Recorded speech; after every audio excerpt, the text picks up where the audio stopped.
FUE Magazine, the authority on hair restoration surgery.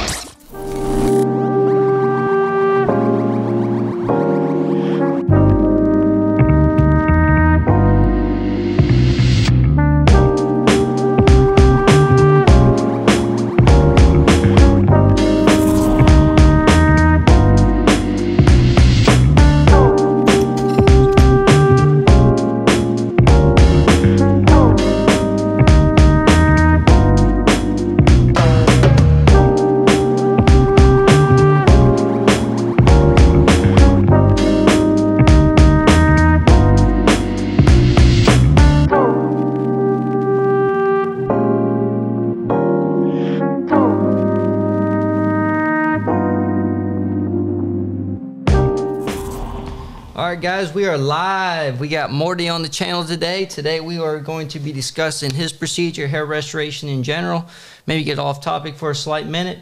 But it's good to have you here, Morty. How are you doing today? I am very well, Nicholas. It's good to see you and to share this time with you.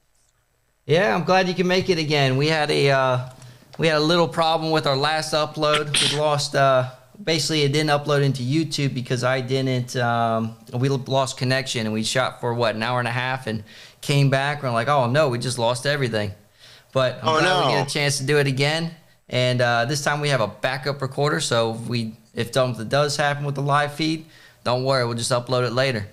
Sounds good, Nick. So yeah, I guess we can start to talk a little bit about my history with hair loss. Just for people who never heard of me, my name is Morty Zibkoff. I am a hair loss sufferer ever since I was about 19 years old. I started losing my hair around that time, and before I met Dr. Cole, I was a Norwood 5A. And for those who are not familiar with terms like that, what that basically means is that I had absolutely no hair in the front. I had very, very thin hair at the top of my head, and the back, I'd say the top third of my crown was also very thin. Basically, I kind of accepted life was going to be that way for me. Ever since I really started losing my hair at 19, I ended up at that state probably around the age of 30. That was kind of when things basically just stopped, or basically they just kind of settled. Yeah, then the beautiful thing was that I had a chance to meet Dr. Cole, and we started working together. So actually, thanks for showing those pictures, Nick. So the first picture basically shows the most recent photo that I've sent to you guys, although that picture is probably about a month or two old. For those people who are watching, I'm just going to lean my head forward so you can see what things are looking like now. Raise your head up a little bit, Morty. Slightly out of camera. Hold on. Forehair is run by Dr. Cole with 30 years of hair restoration experience. Looking really good. And we offer the most cutting-edge technology available. I'm very pleased with it. In fact, the Forehair Enterprise company Cole Instruments manufactures custom-made tools and automated tools for hair restoration physicians all over the world. Our quality, expertise, and skills are superior to other clinics. Our reputation and results are the best in the world. It's time to restore your hair. It's time to choose Forehair. We hope you enjoyed the video. Don't forget to hit the little bell button to get notifications of Forehair's video uploads. For online consultation, click on the link on the screen or in the video description. The first week is kind of a bit of a honeymoon after the, after you get past the initial redness and trauma. The first day or two is a little rough because of the surgery and so on. But after the first week, your scabs fall off and you have a little bit of a honeymoon for probably about a week or two. And then those hairs, the majority of them fall out. And then you get a quiet period, which probably lasted for me about 6 weeks. And then it's like springtime. Your plants start growing, and they start getting shoots here and there, and things just keep getting better and better. It's been quite an experience. Yeah, Morty. So going back to, here we go. Going back to One more time. There we are. As far as the result, you're seeing a result much faster than most patients typically would see their result come in. I mean, typically it takes about 9 months. You don't really want to see a result like you're currently having till maybe at the 6-month mark at best. You want to tell everybody about some of the treatments you did in combination with the transplant to kind of speed up everything? Sure. So I think it's really important to understand that working with Dr. Cole is an experience in and of itself. He isn't just somebody that you're going to go to, get surgery, and say goodbye to. When you work with Dr. Cole, it's a commitment on his part. He treats patients like friends or almost family. He looks at the whole patient. It's not simply just the top of your head. So he gets to know you, at least for me anyway. I'm sure it's probably true for most of his patients. Each case is going to be dealt with in an individual fashion. For me, we wanted to take it slow, and we wanted to give all of the spectrum of treatments that Dr. Cole has to offer a chance to basically make for the best possible result. So for me, we started out with using something that Dr. Cole calls his cocktail. It's an injectable mixture of a variety of different modalities, right? So we've got at the base, there is something that Dr. Cole likes to call cytokine-rich plasma, or CRP, which is, I guess you could call it a super powered version of PRP, which is something that's become quite popular. But as most people will tell you, not everyone's PRP is the same. Dr. Cole is one of the pioneers in not just using these types of blood products, but in researching and developing new ways of using blood products to improve and grow hair. Just to give you an idea, before I met Dr. Cole, I did some PRP with another doctor, and to be honest, the result was less than significant as far as I'm concerned. So anyway, that's the first part of what the cocktail contained. The other thing that was really interesting was Dr. Cole used something called fat-derived stem cells, which isn't just a blood product, but it's a product of extracted fat from your body. The other components included something called amniotic membrane, which is a part of the amniotic sac, which is the thing that babies are wrapped in when they're born. And that also contains a lot of stem cells and other regenerative things. And in addition, exosomes were also part of that cocktail. Now, the cocktail is typically going to be different for each patient. And that was what Dr. Cole used on me. We did that about a year before I had the procedure to see if we could get some improvement. And I think we did get some improvement.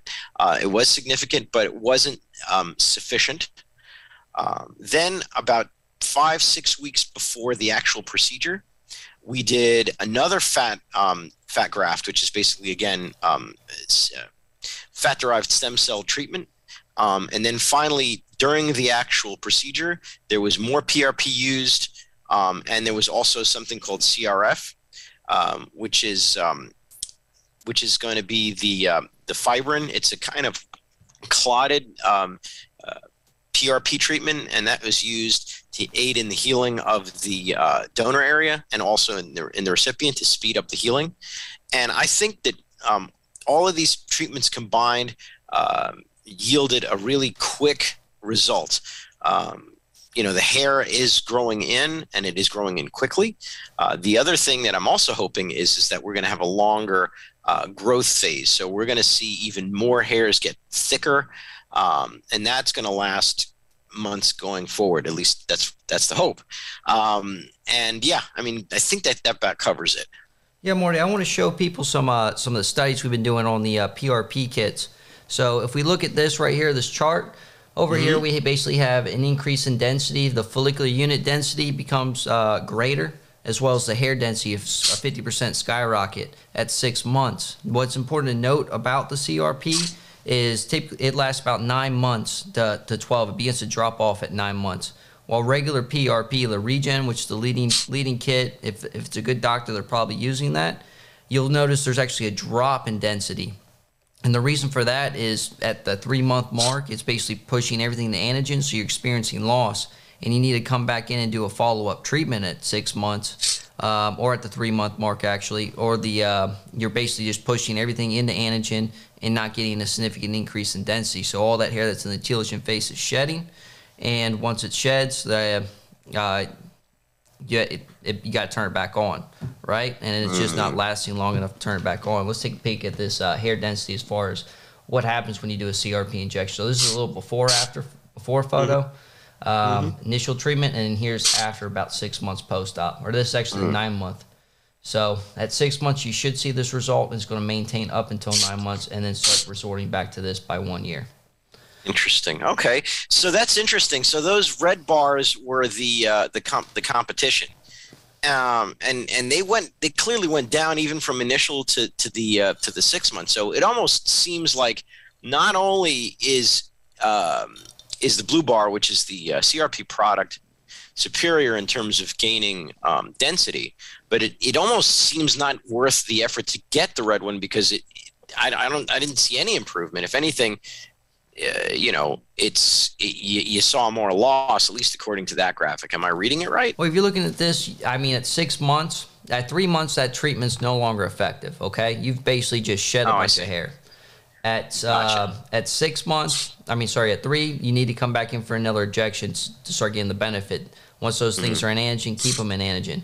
Basically, at this chart, we pushed everything in. Everything was pushed into anagen, but there was nothing to keep the results going.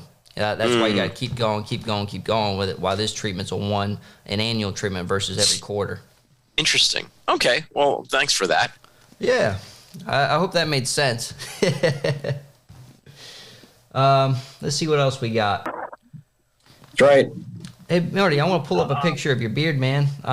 Let's go ahead. This beard result. Now, let me pull up a better one on photos. But how does your beard heal so far? I can just show you what that looks like. Can you see that? Yeah. Well, what about the far right side? Here, let me show everybody what we got going. Oh, wrong enter. Just move this out of the way. Let me zoom you in, make your primary focus. It's looking pretty good, man. Yeah. Well, I mean, that's the beautiful thing. The beard was interesting. We didn't do too much with the beard because see, there you go. See, there was a fair amount of extraction there, but not that you'd notice. You really wouldn't notice it. And the other thing about it is it's actually even more interesting. Go back to that picture. You can kind of see something. So you could see also the back of the donor area, right? So you can see there's a little bit of redness where the extractions were, but you can even see the extractions, just how small they are. In the beard, the extractions were a little bit bigger, but they healed really quickly. And, we're talking about this area here. I mean, I guess you could say that it's a little more bare, but whenever I shave, I usually shave below the chin line anyway, if I want to get a beard. So pulling from that area alone wasn't really a big deal. Matter of fact, I was kind of saddened because I was kind of hoping we could do the whole bit, but I made the mistake of not shaving at the right time. So we were only able to get a little bit. We were able to get it over here because I hadn't done a good job of shaving that spot. So tell me, did you have a quick growing beard or slow growing beard? Sorry? You probably had a slow growing beard, so we couldn't see it. So you shaved, 24 hours prior? Something like that, yeah. Yeah, we should go for the 48. Yeah, man, but that's another 1,500. You'll notice when you're doing that procedure, you probably another 1,500, 2,000 down there. But when you're doing that procedure, you're only able to take from one location at a time. It's not like you can create extraction sites in the donor area of your scalp and then also work the beard. So it really adds a lot of time to the procedure. So if you're talking about doing 3, how many scalp grafts do you think you had, Morty? I think we had about 3,800, 3,900 scalp grafts is what it worked out to be at the end of the day. 3,800, 3,900, and we got some beard in. I mean, typically we'd want to do that for like 2 days. How long? And that's what we did. In that chair. Yeah, so it did break up over 2 days, or maybe it was more like a day and a half because the first day was a short day. I think we went from 9 to 2 p.m., something like that. And that we did about 2,600 scalp grafts on the first day. And then the second day, we did the remainder of the scalp grafts and the beard graft. Wow, they blew through that procedure that quick, 3-4 hours. That's pretty quick. Or no, first day was that come out? Well, I mean, that's the beautiful thing about working with Dr. Cole is that you're not just getting Dr. Cole, which is, I mean, getting Dr. Cole is a score right there, but you're also getting his team. And his team, they're really efficient, bright people. They're like a well-oiled machine. You got Dr. Cole doing he's doing the I guess you could call them creating the surgical. He's doing the incisions to pull out the hairs. The hairs are then extracted by a technician. The actual, not the hairs, but the follicular units extracted by the technicians. They're put under a microscope. They're classified in terms of whether they're 1, 2, 3, or 4 or 5 hair grafts. They're also classified based on whether there's telogen hairs or not. And then once they're classified, they are then they're then put into those into those different categories. And while that's going on, Dr. Cole is then also making the receiving sites, they're not called receiving sites, the recipient sites. Thank you. And as soon as those are made, then the technicians are coming back around with those grafts, and they're placing them in those recipient sites. Great. And Dr. Cole he's there the whole time, so he's going ahead and he's reviewing the placement to make sure that they're all placed at the right angle and with the right distribution. I know for me, I remember there was at least one conversation where hairs were moved from lower at the edge of the hairline to further back, depending on the number of hairs that were present. And just making sure that the overall aesthetic was good. So yeah, I mean, you've got a whole team, and that's one of the reasons why so much can be done. And he's been doing this for years. I mean, I remember when John and I had that last conversation, he talked about how at the beginning his procedures were 500 grafts per session. Now he's comfortable with doing a 4,000 graft session. And that's pretty impressive, especially for a team of, I think it works out to about 3 or 4 people total. Yeah, so I want to get into that a little bit. So as far as the extraction sites, he's actually doing all the extractions. His team's assisting him. Once he creates that extraction, they pull out basically going over that cylinder he's doing over the graft. They're pulling that out once he creates that. Yep. And then, it's all counted. It's managed. It's divided up into 2, 3, 4, 5 hair groups. You want to put the singles in the front. If you see some singles, rather than cutting those grafts and building those for the hairline, he's going to go ahead and target them. And what's nice about it is your whole donor area is divided up into 16 boxes. And you'll notice your hair over here is thinner than your hair in the very back. So they're going to take less grafts from here and a higher density from here. So you have this even distribution rather than, if we were to look back at some of those photos, you'll see guys that just had hair taken from the very back and nothing over here was touched. So he kind of has that patchy appearance, especially when you start growing it out. Well, I think that's absolutely true. The other thing is that not only that, Dr. Cole counts, right? So he will basically go ahead and he's got this giant spreadsheet that he puts together, which particular hairs came from which zone. And, if he's got some sort of target extraction density, like for me, his target was, I think 20% is the way it worked out. So he left 80% of the hair there and still was able to extract as much for the target area that he was going to cover. So he does the math to decide A, how much area he has to cover, B, how many hairs he has to extract, and he's able to figure out, based on that, where he's going to draw out that hairline. As far as the donor, did you so what are you 4 months post-op now? No, we're going into our 5th month now. 5th month, okay. So as far as the donor goes, have you noticed it starting to fill in since the procedure? Oh no, it's thick. I mean, let me see if I can. I'm gonna, let me get a comb just a second. Jude, how's it going down at the docks? Well, I think we lost Jude. Yeah, he's working hard, but all right, here we go. You ask me a question, I give you an answer. All right, here we go. Lean over. Oh, hey, come up, Morty, a little bit.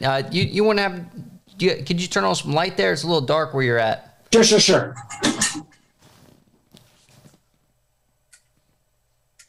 Better? Yeah, I think that would be. Oh, that's going to be back. That's probably going to be worse. Hang on. What if I do it like this? Yeah, there we go. Yeah. All right. So here we go, guys. So you can see here on the back.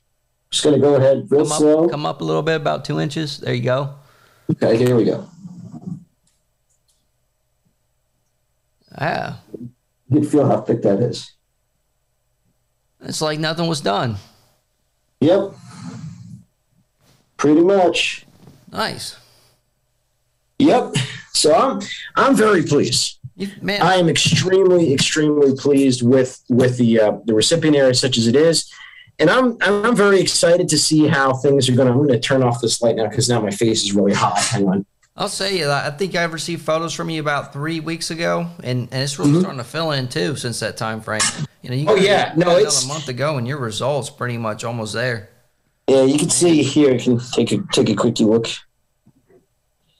Oh, come on. Yeah, the only area I'm less than thrilled with is probably from here, which is where grafting ended about here. Right.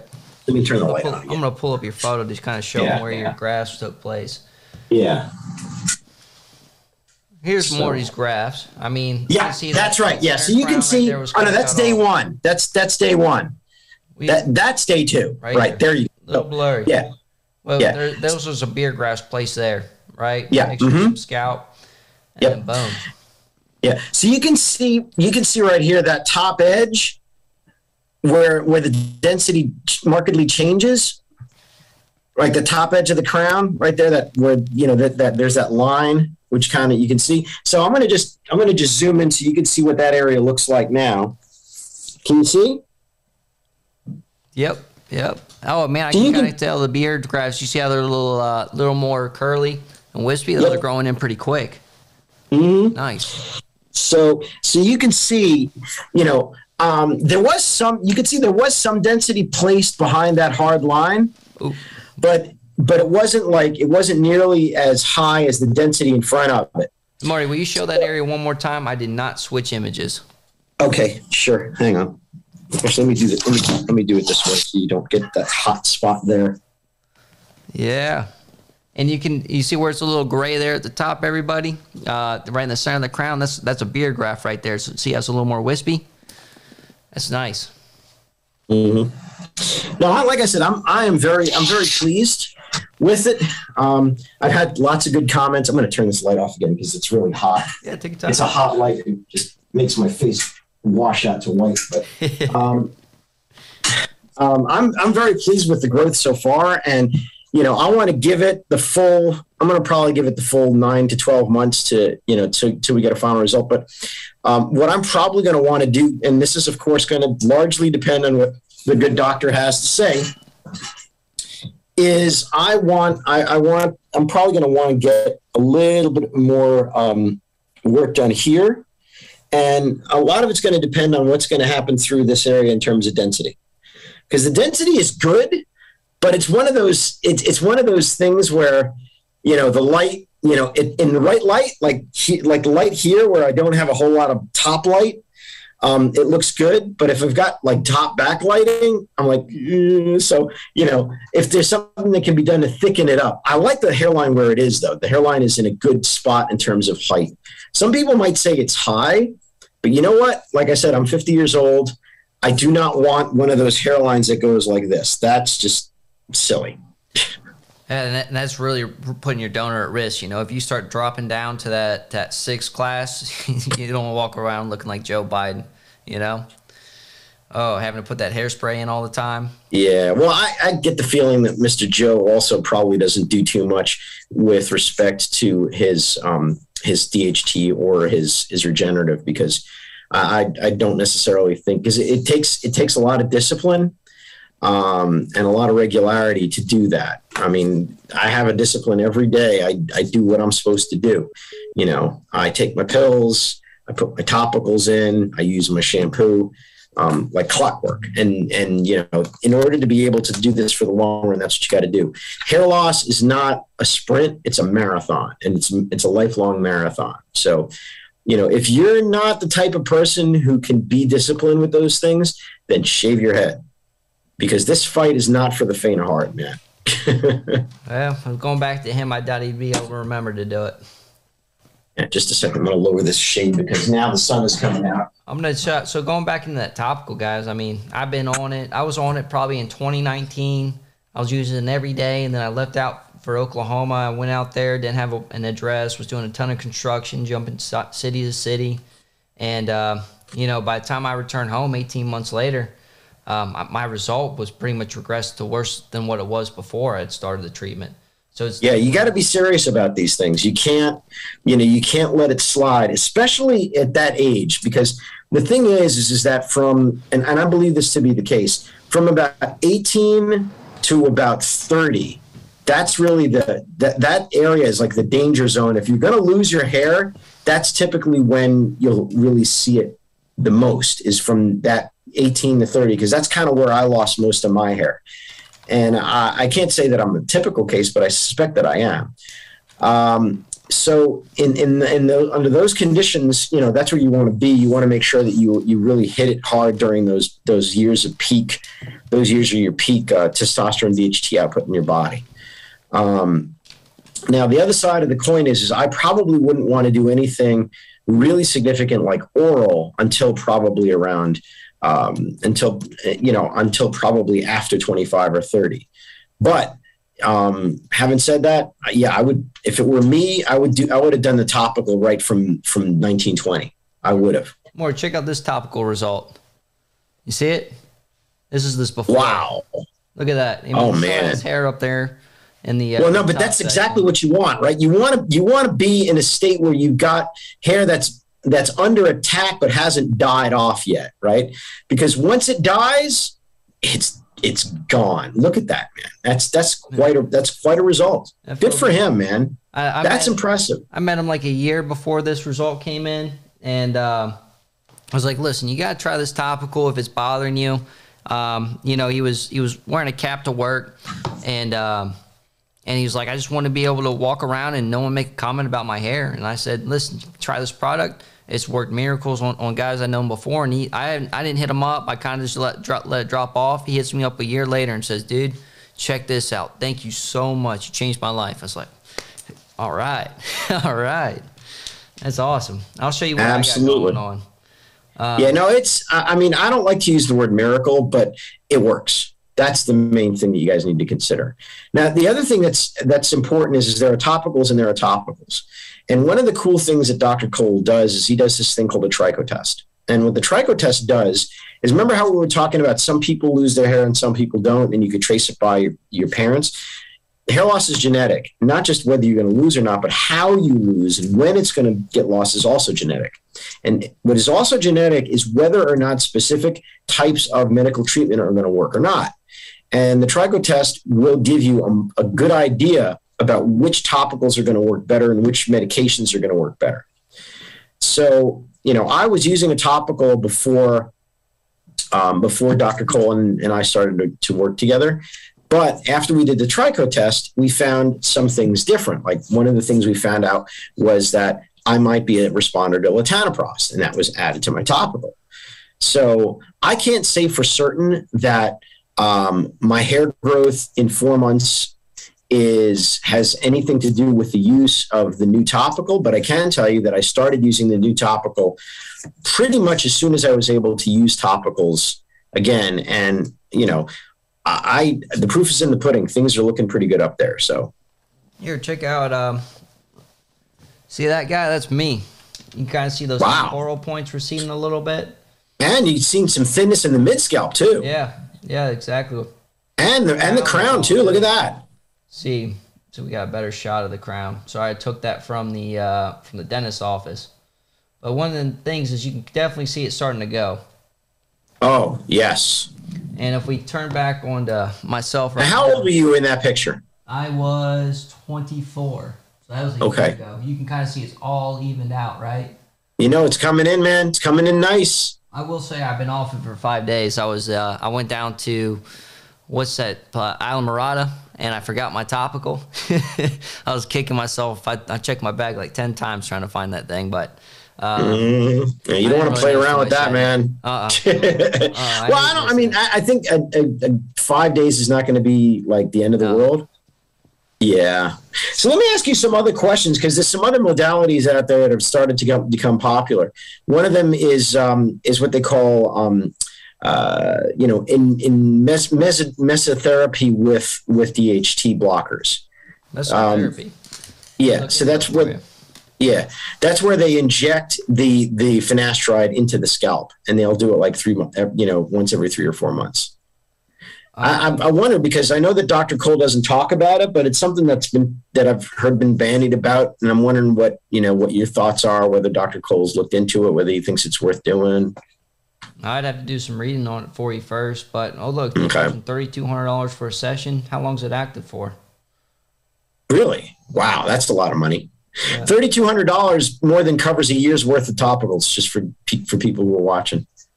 Oh yeah, so I mean, as far as the topical goes, you're looking at shelling out 12. Let's make it 10, 650, set like $800, $900. So it's a third of the price. But if you're doing an injection, right, it depends on how long you have to go in for it too.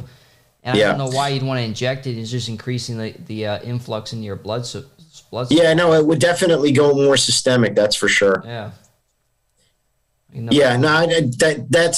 for clearing that up, man. Let's take a peek at some before and after photos, see what they got. Yeah. Hey, the other question I was going to ask you, since you're just using the topical, you didn't use any of the regenerative stuff, did you, Nick? No, I was in a platelet study, but they were just trying to get my platelet counts when there was no injection. And okay. What's neat about it is you look at it, some guys have low platelet counts. They might be on blood thinners or whatnot. So we try to get a 6 to 8 times concentration. Worst case scenario is like a 5.6. I was just looking at some studies over that. And we're actually developing a better protocol. We're getting higher platelet counts. It's constantly pushing the field. As far as how it was done, we were discussing about 10 right before I left, and unfortunately, there was a lot of drinking involved, so I think I forgot about it. Hang on, you know what, dude? You really got to be careful, man. Yeah, look. The bottom line is you got to enjoy your life, man. But to everything there's a consequence in life. There's a price that has to be paid. Well, I'll tell you this: I tend to stay away from it all, but. When you're down in South Florida and you're fishing, it's a must do. Fishing was slow. We caught some yellowtail one day. Went for sailfish, mahi. Not a whole lot of luck there. We saw a bite. Boats were catching them in areas we just were, but as far as the entire fleet, maybe 5 out of the 100 boats that were out there caught a sail. And then tarpon. I mean, it was only like 3-4 boats that caught a tarpon my last day. But I was in the sport fish capital of the world, and I will promise you that those slow days of fishing were way better than my best days at work. Yeah, well, it would be nice if somebody would pay you to go fishing, right? Oh man, it's tempting. It's tempting. I know you can make a career out of it, but I'd rather own the team than be paid to be a team member. I get you. Cool, man. So we've talked. Let's see. We talked about topicals. We talked about CRP. I mentioned fat grafting a little bit briefly. Do you have any other cases besides mine? Oh, dude, I have a great case. Let me pull him up. He had a combination. He was on the topical finasteride, and then he came in and did adipose stem cells combined with CRP. And basically, it's just 2 different types of growth factors. So you're gonna maximize results, right? One promotes the other. Like when we put A cell inside the topical, it prolongs those release of growth factors. So we say with the CRP alone, you're getting it up to a 9-month mark. We believe we're gonna help maintain those results a little bit longer when we inject A cell in there too. I'm pulling up this before and after. Here it is. And Dr. Cole, Regenerative Medicine, adipose stem cells at 20% CRP volume and topical finasteride result. Let's go full screen with it. Oh, actually, we're looking at your face, bro. Bear with me. So what I did was I disconnected one phone. I just got to get another HDMI slot. No worries, man. Here he is. This is wow. This is just topical finasteride. So no transplant at all here. No transplant at all. He actually later came in for a transplant. I'm not sure.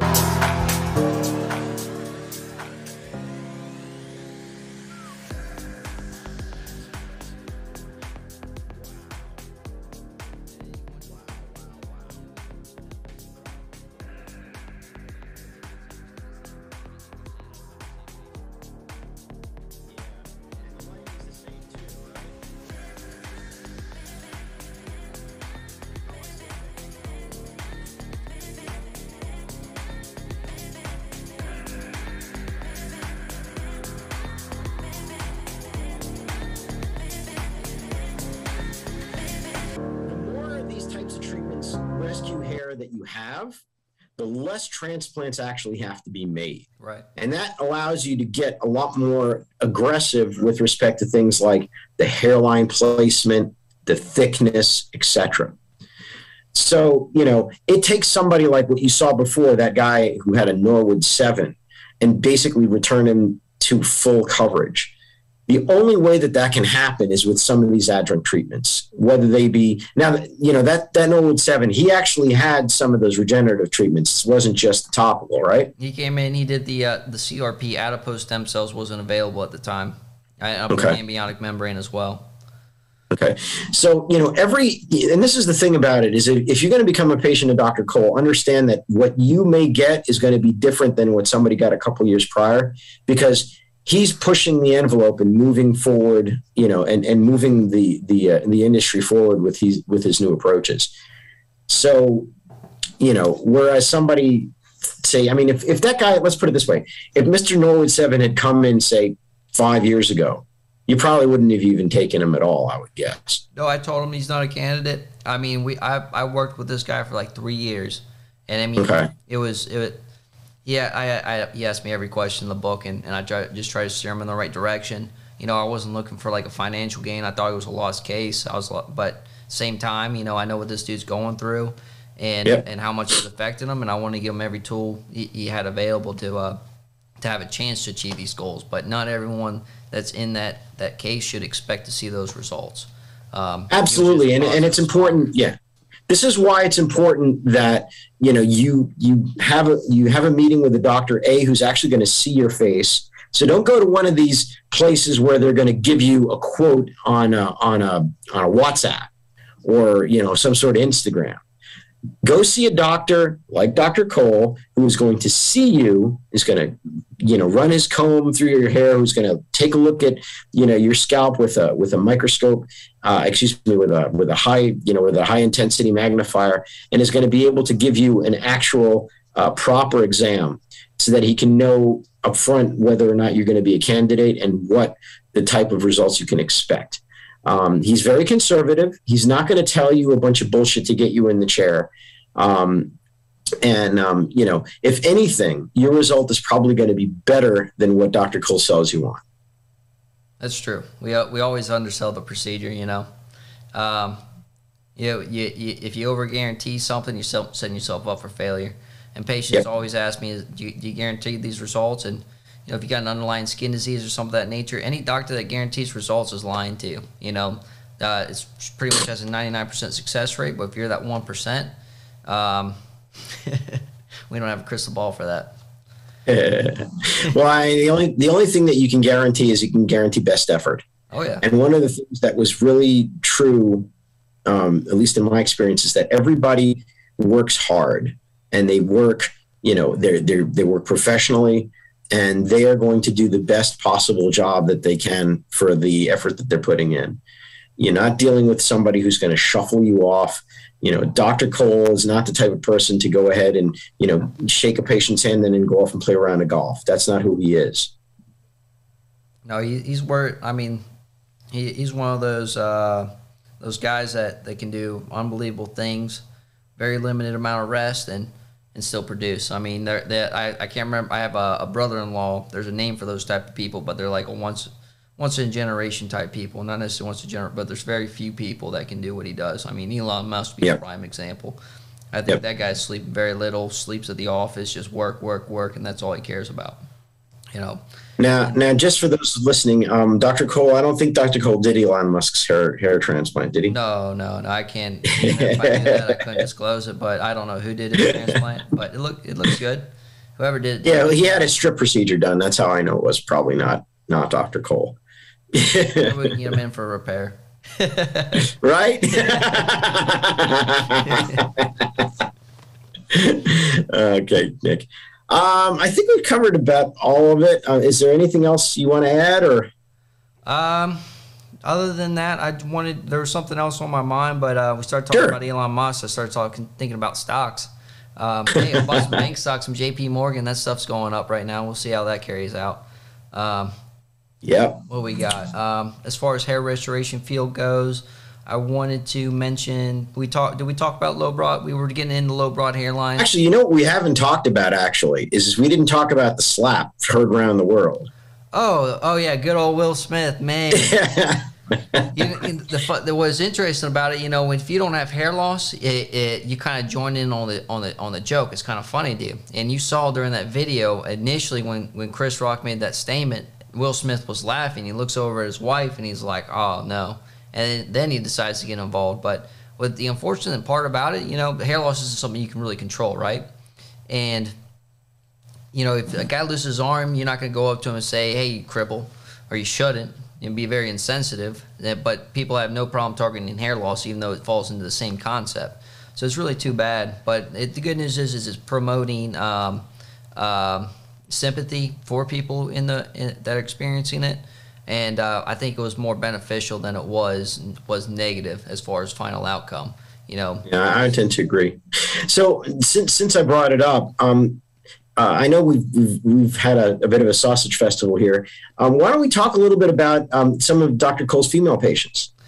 Well, female patients, I mean, when it comes down to females, there's so many things that can cause their hair loss. A lot of times it's thyroid. So most of the time you can treat women experiencing hair loss through medical treatment, or maybe they're on a medication that's causing them to lose their hair. I have a close personal friend here in Atlanta, and she was going through the same problem. Doctor put on her bad medication. It was actually making her sick and causing her hair to fall out. And we did some blood work on her. And once we got her off that medication, she didn't need to do a transplant or an injection. So it's just a matter of completing the hair loss test we give to women. Because if they don't do it, we can't guarantee those results. Because if they're, again, going back to if you're on a medication that's causing it, an injection is not going to reverse anything. It might help a little bit, but gotcha. So once those are done, we non-shaven FUE. No one wants to do a shaven head, but the nice thing is you can do like maybe a partial too, where you do a patch back there, and they tend to respond well, provided we look at everything that's going on with them and make sure they're a candidate. Sounds good. How about things like the CRP or the fat grafting? Has Dr. Cole done any of that with female patients?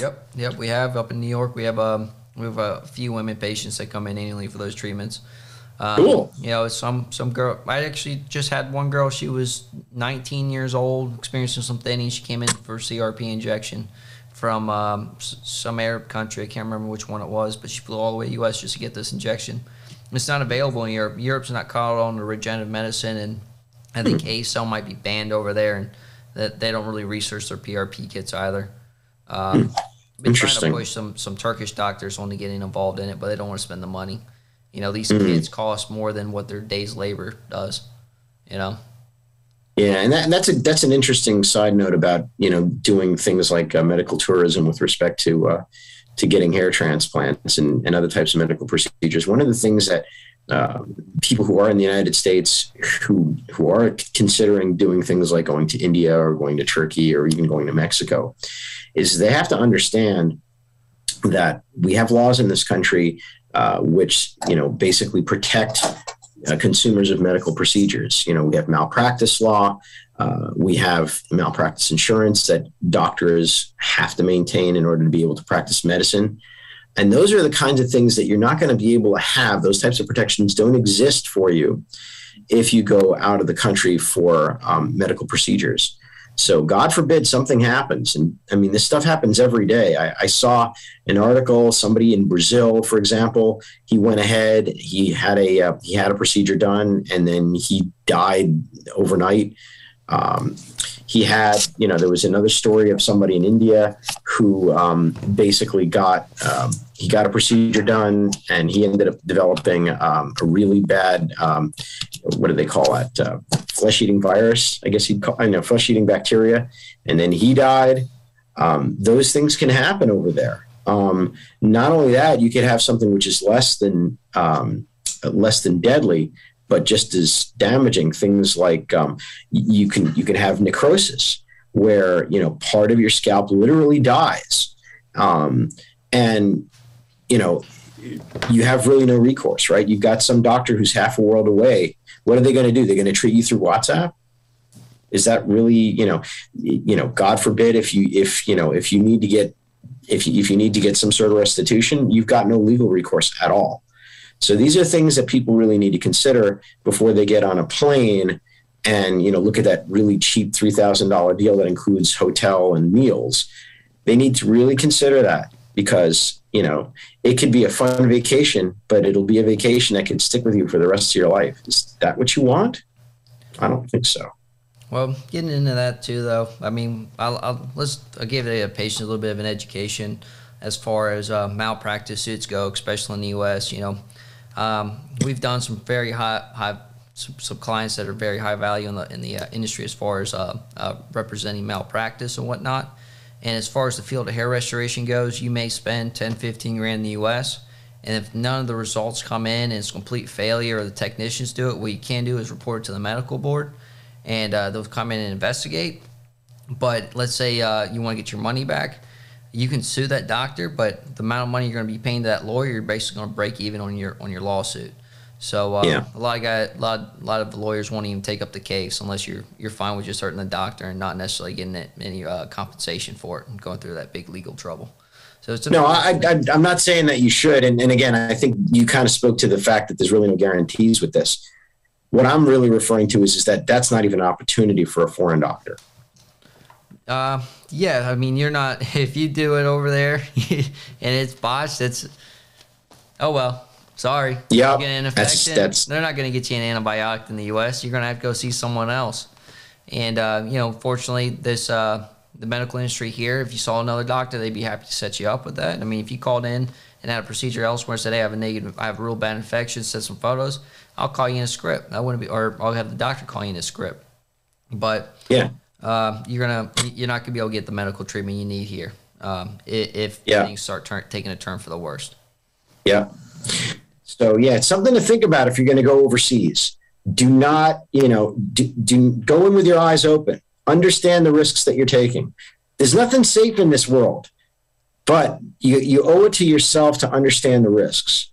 And the risks, overseas risks. I mean, look, you can cause medical issues just getting on a flight too soon after a surgery, for example, right? Because of the change in cabin pressure, it can cause blood vessels to burst. You can have reactions to medications that don't show up until 24, 48 hours later. So, these are the things that you need to consider when going for something like a hair transplant surgery overseas. And let's not kid ourselves. It's surgery. This is not a procedure. Okay. It's real surgery. You want a real surgeon who's a real doctor with a real team who have nurses, and all of which have their proper degrees and their proper levels of experience, decade or more. You want that. Well, getting into it, it's not as life-threatening as heart surgery is, but as far as the scale you have to operate, how small those follicles are, you have to have a real steady hand to do it properly. Otherwise, you're getting a transection rate off the charts. You spend $6,000 to do 3,000 grafts. If he's a good doctor, he's going to get a 20% transection rate. So let's say 3,000, 600 of those grafts may not grow. 36% chance if they're good transections. So you're just throwing money in the trash. You come here to the U.S., you get it done by someone that knows what he's doing. You're getting everything you paid for, and you're not killing donor. If you're like in Morty's case, you need every graft you can possibly spare. And once you get on with 3, I mean, even if you go, I've seen guys, one of the patient had a procedure in the U.S., the one we had on today, Jude. He had 1,500 grafts and nothing grew. And fortunately for him, he had an above average donor area. You know, there's good and bad doctors all over the world. You just got to make sure you choose the right one, do your research, and don't jump into anything. I see it all Absolutely. the time, 24, 28 years old. Their hairline, unfortunately, their grafts grew in, and now they're growing straight up and down. I was telling you last show that dropped off the air. He had a procedure, and the way the growth angles were positioned, it's growing straight up, and his hair over here is going forward, and he has that cockatoo appearance. You know, when the birds stick their feathers straight up, and he hates it. He wished he was just a normal, natural-looking bald guy, and it has a greater impact on his life than had he been balding. Yeah, you don't want to put yourself in a position where you're going to be worse off than when you started. That's for damn sure. Yeah, and that's also where you get into mega sessions. Once you start hitting graft counts above 3,500, 4,500 is pretty much. Once you hit 4,500, that donor area starts becoming noticeably thinner if you have an average or below average donor. So let's say you're Norwood 4, you kind of want to chip away at it like we did with Morty. We could have gone in there and taken more beard, to be honest with you, but as far as the scalp hair, pushing that number up another 700, you might have left them with a problem later on. So that's why we ask patients to come in and break it up into two if they're having significant loss in the front and the crown. You know, yeah, I would agree. I think it's important. I mean, like you have no idea, for example, how my donor was actually going to grow in, right? Right. You don't. As far as your response to A-cell, you know, if you had a low yield or one side responded better than the other, you don't want to leave the office 6 to 9 months later and looking funny. Yeah, absolutely. So, yeah, I mean, the old saying, slow and steady wins the race. And, you know, there's a very good chance that I'll be seeing the inside of that OR once again. But I am very happy with what's been happening so far. So, yeah, I mean, looking at your result 5 months in, you're looking pretty strong, man. Another month. Thank you, bro. It's gonna be. I think it's gonna be looking real good. I mean, you may want to add some density. I'd say put you in the same class as Drew. Throw a little more density in that front, really thicken it up. Take a peek at the donor. A lot of it's going to depend on what's available, though. That's the other side of the coin. Well, looking at what you got going on now, I mean, your donor responded really well. I mean, it doesn't look like it was over harvested. I don't see a ton of thinning. You're running your front comb. You're wearing a short haircut, so that better exposes how much donor you have available too. You know, you grow it out to 2 inches in length. It's a lot harder to tell. Yeah. Speaking of which, I'm probably gonna give this a cut pretty soon. But yeah, I mean, let's put it this way. I'm loving the fact that I got a little bit of volume here. You know, I can actually touch it. It's, you know, just doing this, man. It sounds crazy, but like, you know, I mean, you can see just by touching the top of my head how my smile just grows across my face. You know, I tell you something. I was diagnosed personally as somebody with chronic depression, but after I had this done, my whole outlook on life has changed. I'm feeling very grateful and very happy to be able to look myself in the mirror and see what I'm seeing. It was definitely and continues to be something that's changed my life for the better. Yeah, tell me a little bit about the difference in confidence, man, as far as the overall impact in your life. Well, so I'll tell you a little anecdote. When I first started losing my hair, I was in a band. I played bass guitar in a band. This was in the late '80s, and back then, hair was the thing. You know, you see the bands at the time, bands like Warrant, Poison. They all had hair down to here. You know, and I've got curly wavy hair, so growing hair out for somebody like me was a multi-year endeavor. And I had gotten into this band and I was intending on growing my hair out. I could probably dig up some old pictures of what I used to look like. And, you know, I remember one day my guitar player was like, yo, man, you're losing your hair. I'm like, I am? And he's like, yeah, you are. He says, if you're going to want to be in this band, you're going to have to wear a wig because your hair is never going to grow out the way that would be necessary in order to complete the look of this band. And I remember being heartbroken because I had spent a lot of time learning the music and, you know, writing music and learning the lyrics and how to sing and all these kinds of things. And I was heartbroken because I just was not going to wear a wig. I tried, like I literally tried one day to wear one, but I started sweating underneath and it was uncomfortable. And I said, you know what, I'm just going to have to give up my dream about being a rock star. Now, lucky for me, that actually pointed me in the right direction in life. But the other side of the coin is that it's affected every aspect of my life, not just that. I mean, I remember being in bed with my girlfriend at the time and her reaching over and running her hands through the hair at the time and then lifting her hands away and having a few hairs stuck on her hands.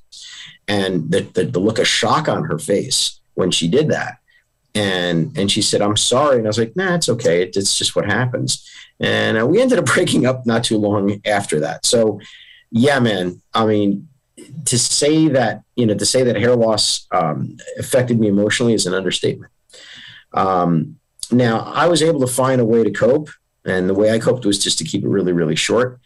But once I found that there was a way to try to address it, initially, we went at it with the topicals and the orals and the injectables and so on. But, I almost brought little bits of hair back and forth, but they didn't do the trick, if you will. But this is a whole different ballgame, man. I'm much more confident. The only reason I still wear ball caps outside is because I haven't hit the 6-month mark. I was told by the doctor that you shouldn't expose your hair to direct sunlight for at least the first 6 months. But trust me when I tell you, once the sun goes down, that hat comes off. And I'm very comfortable with the way it looks. I am, like I said, I'm over the moon in terms of happiness, in terms of the way I look. And, the girl I'm seeing, she comes every time we see each other. She's like, "Oh, your hair got longer." I said, "Yes, it did." So, yeah, I'm a much happier person as a result. Well, I mean, looking at it, you waited. It seems like you waited kind of a long time to get into it. What held you back and start doing research sooner and getting on some kind of preventative at a younger age? Well, I think a lot of it was just ignorance, man. A lot of it was just not knowing. I didn't really know anything about finasteride until 2017. That was basically when I first found out about that. And I didn't even find out about that because I didn't even know anything about, anything about follicular unit transplantation. So to tell you that story, basically I had been, the only thing I knew about hair transplants was, when I first started losing my hair, I knew about Hair Club, which I was not going to do. I had seen some of the ads for Bosley, and the Bosley ads looked A, painful, and B, really expensive. And at the time, I just didn't have the wherewithal. This was when I was in my 20s. And then when the hair really started falling out, I was like, fuck it, this is done. The only thing I had promised myself was I wasn't going to do the comb over thing, and I didn't. So I kind of just left it on the back burner and didn't think much of it until 2017 when I had gotten into a job and I met this dude. His name was Muhammad, Pakistani guy.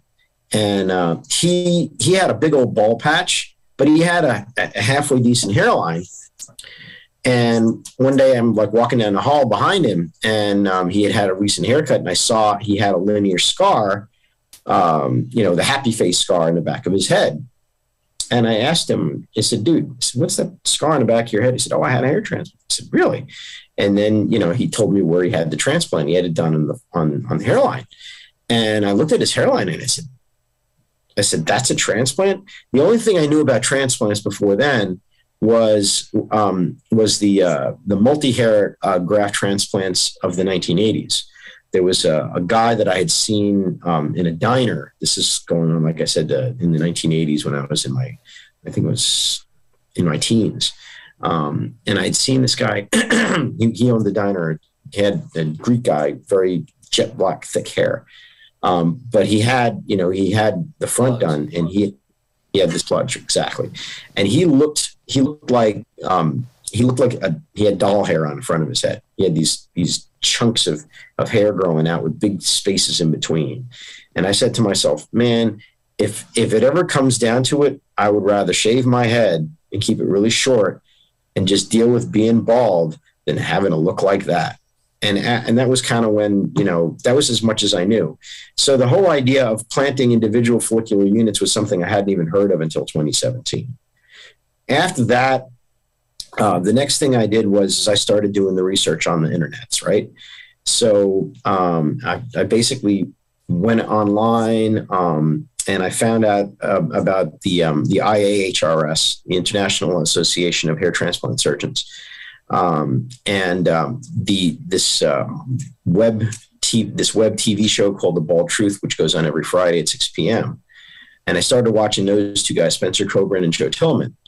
And then through the IAHRS, I was able to find different doctors. And at first, I looked at some doctors here in New York. At the time, this was like summer 2017. And Dr. Cole, I believe, had a presence here, but he wasn't advertising it very heavily. So I went to to one doctor in New York, and he was the one who prescribed me the first topical that I used and put me on the oral. And then after that, I moved to South Florida and lived there for it must have been close to about 2 years. And I saw two other doctors down there, and, each of them were good. The first doctor I saw in New York, he was good. At the time, I didn't even have a frontal forelock. So he drew what amounted to a much more conservative hairline. The hairline he drew was probably somewhere about here, as opposed to where this is here. And to his credit, he was going to do, I think it was 2,700 grafts, but I didn't have nearly as good donor or mid scalp as I do now.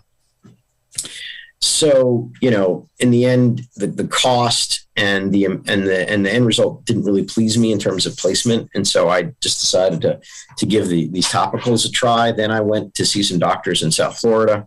Two of them, in fact. One of them didn't really like his results too much, didn't really impress me. The other one, the other doctor in South Florida I saw, this was late in 2019, had some good results and his price was right. But unfortunately for timing, I had to move back for a personal reason back to New York. And now that brings us to January 2020, when I saw Dr. Cole's advertising in New York City. And at that point, I went in for a consult. And it was a horse of a different color. Here's a guy who, didn't need to put on airs, wasn't trying to do the hard sell, wasn't really interested in convincing me how I could do the procedure and nobody else would know. These are the kinds of arguments that I got from some of the other doctors. Didn't want me to sign a whole bunch of paperwork that, protected him from from defamation. Didn't have any issues of, legal entanglements, which one of the other doctors that I had seen had. So we had a good, honest, friendly person who happened to be a hair transplant surgeon. And, somebody who was willing to basically work with me, talk with me, take the time and become more than just my doctor, but my personal friend. And that's why I ended up with Dr. Cole. Yeah, we had some good times in New York, didn't we? Except for the we did. COVID card thing. It felt like yeah. You got to come up, man, because things are much better now. They're not checking for anything now, so you can just come on up. Just when I get a card. You don't need it anymore. They don't check anymore. Yeah, that's great news. I honestly, well, it's about time for me. But what was that comedy show we were supposed to go see? Oh yeah, we were supposed to go see a friend of mine, my good friend. And Andrew Goldstein, otherwise known as what the hell is he called now? I can't remember what his name is. His name is Andrew Goldstein, but he's a comedian. Why can't I remember his name now? He does this whole bit where he puts on a leather jacket. Anyway, a top name comedian who probably could use Dr. Cole's help at this point in his life. But we couldn't get in there because of the COVID restrictions. But yeah, you should definitely come up and hang, because there's a lot going on, man. There's a lot of bands that I go out to see. Yeah, man, it would be good for you to come on up. That's for sure. I plan on it. I plan on it. You just hang tight. I've been traveling a little much lately, but I feel like New York's in the cards pretty soon. Excellent. Man, what a great show we've had so far. If you have any questions, want to talk to us next show, give us a call in. I will put that number on the board, 240-393-2000. Thank you, ladies and gentlemen, and you take care and have a great one.